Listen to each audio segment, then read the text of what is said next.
بسم اللہ الرحمن الرحیم۔ تمام دیکھنے اور سننے والوں کو ہماری طرف سے السلام علیکم ورحمۃ اللہ وبرکاتہ۔ ہمارے چینل ایکسپلور فار یو میں آپ کو خوش آمدید کہتے ہیں۔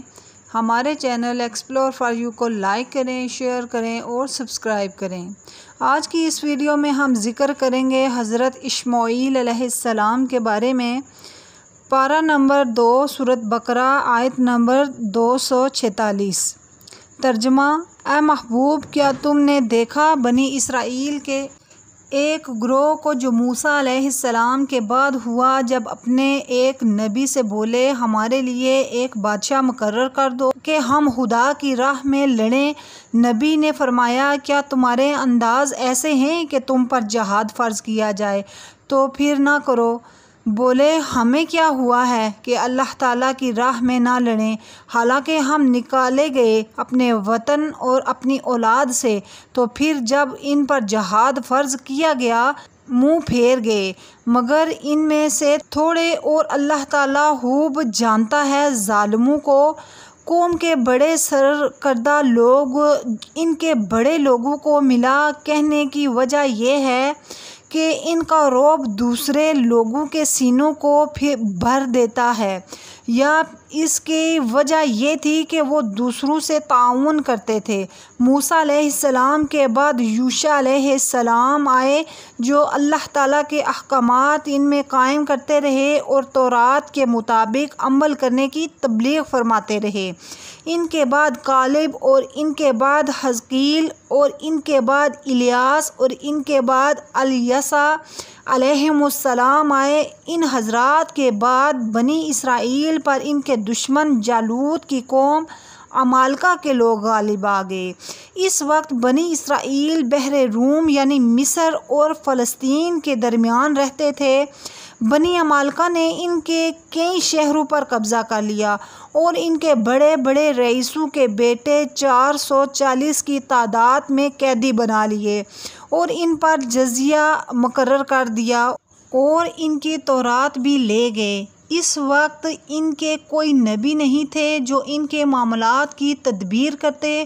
خاندان نبوت کے سب لوگ وفات پا چکے تھے، صرف ایک عورت خاندان نبوت سے زندہ تھی جو حاملہ تھی، دعا کرتی رہتی تھی، اسماعیل اے اللہ سن، یعنی اے اللہ دعا قبول کرو۔ عبرانی زبان میں اسمو کا معنی سن، ایل کا معنی اللہ۔ بچہ پیدا ہونے پر یہی نام رکھا۔ جب بچہ بڑا ہوا تو اس کی ماں نے اس کو تورات دی اور بیت المقدس کی خدمت پر مقرر کر دیا۔ اللہ تعالیٰ نے اسے نبوت عطا فرمائی۔ جب وہ نبی بن کر اپنی قوم میں آئے تو قوم نے کہا کہ اگر تم اپنے دعوے میں سچے ہو تو ہمارے لیے ایک بادشاہ مقرر کر دو جس کی زرِ قیادت ہم قوم عمالقہ سے جہاد کریں۔ لیکن اللہ تعالیٰ کے نبی نے کہا، تم وعدے کو پورا نہیں کر سکو گے۔ انہوں نے کہا کہ ہم ضرور جہاد کریں گے، ہمیں اپنے گھروں سے نکالا گیا ہے، ہماری اولاد کو قیدی بنایا گیا ہے۔ اولاد سے مراد ان کے آبا کی اولاد تھی، یا وہ بڑی عمروں کے تھے اور ان کی اپنی ہی اولاد ہو، واللہ عالم۔ لیکن جسے اللہ تعالیٰ کے نبی نے فرمایا تھا ایسے ہی ہوا کہ وہ سب لوگ اپنے وعدوں سے پھر گئے تھے، صرف 313 تھے جو ثابت قدم رہے تھے۔ خیال رہے کہ اس واقعے میں جس نبی کا ذکر ہے ان کے نام میں اختلاف اگرچہ ہے، لیکن علامہ رازی نے فرمایا اللہ تعالیٰ کے اس نبی کا نام اسماعیل تھا۔ عبرانی زبان میں اسماعیل کہا جاتا ہے۔ یہ حضرت ہارون علیہ السلام کی اولاد میں سے تھے، یہی اکثر اہل علم کا قول ہے۔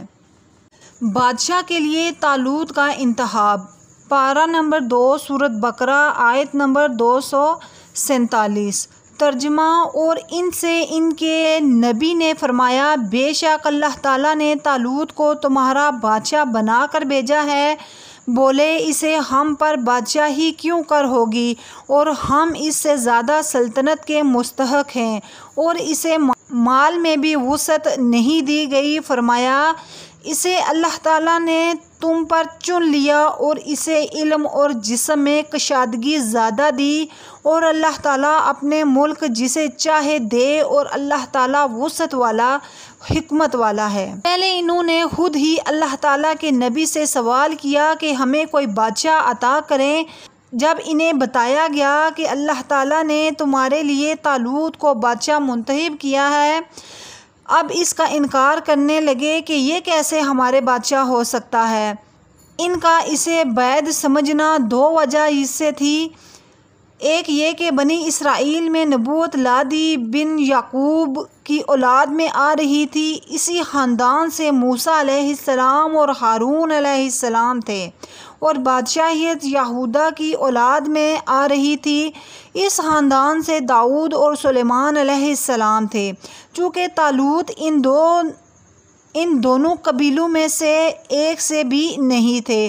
دوسری وجہ یہ تھی کہ طالوت ایک غریب شخص تھے، رنگ ساز تھے یا ماشکی تھے، لہٰذا انہوں نے کہا اسے تو مال کی وسعت بھی نہیں دی گئی، وہ ہمارا بادشاہ کیسے ہو سکتا ہے؟ اللہ تعالیٰ کے نبی نے جواب دیا کہ طالوت بادشاہیت کا مستحق اس لیے ہے کہ اللہ تعالیٰ نے اسے مختص کر دیا ہے اور تم سے زیادہ اسے پسند کر کے چن لیا ہے، اور ملک اللہ تعالیٰ کا ہے جسے چاہے عطا کر دے، اور اس کے انتخاب میں اعتراض کرنا صاحب عقل کا کام نہیں۔ اور ظاہری چیز جسے تم بھی سمجھ سکتے ہو وہ یہ ہے کہ بادشاہ کے لیے علم اور جسمانی طاقت زیادہ ہونی چاہیے۔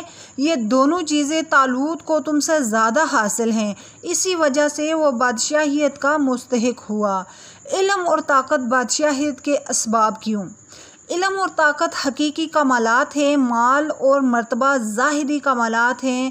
یہ واضح ہے کہ حقیقی کمالات کو برتری حاصل ہے، اسی طرح علم اور قدرت انسان کی ذات سے متعلق ہوتے ہیں، لیکن مال اور مرتبہ آنی جانی چیزیں ہیں، کبھی حاصل ہو گئیں اور کبھی زائل ہو گئیں، ان کا انسان کی ذات سے کوئی تعلق نہیں، بلکہ یہ صفات عارضی ہیں۔ علم اور قدرت انسان سے زائل ہونے والی چیزیں نہیں، اور مال و مرتبہ زائل ہونے والی چیزیں ہیں، تو یقیناً علم اور قدرت کو برتری حاصل ہے۔ اور سب سے بڑی وجہ یہ ہے کہ بادشاہ کا مقصد یہ ہوتا ہے کہ وہ نظام مملکت چلانے اور جنگوں کے طریقہ کار کا علم رکھتا ہو، جنگی تدبیر کو جانتا ہو کہ کس طرح کامیابی حاصل کی جا سکتی ہے، اور اسے یہ قدرت حاصل ہو کہ دشمنوں کے شر سے قوم کو بچا سکے اور شہری حدود کی حفاظت کر سکے۔ انہیں تمام اور وجوہ کی پیش نظر بادشاہ کا استحقاق علم و قدرت پر ہے، مال و مرتبہ پر نہیں۔ یہ تھی ہماری آج کی ویڈیو، اس کے ساتھ ہی اجازت چاہتے ہیں۔ اللہ حافظ۔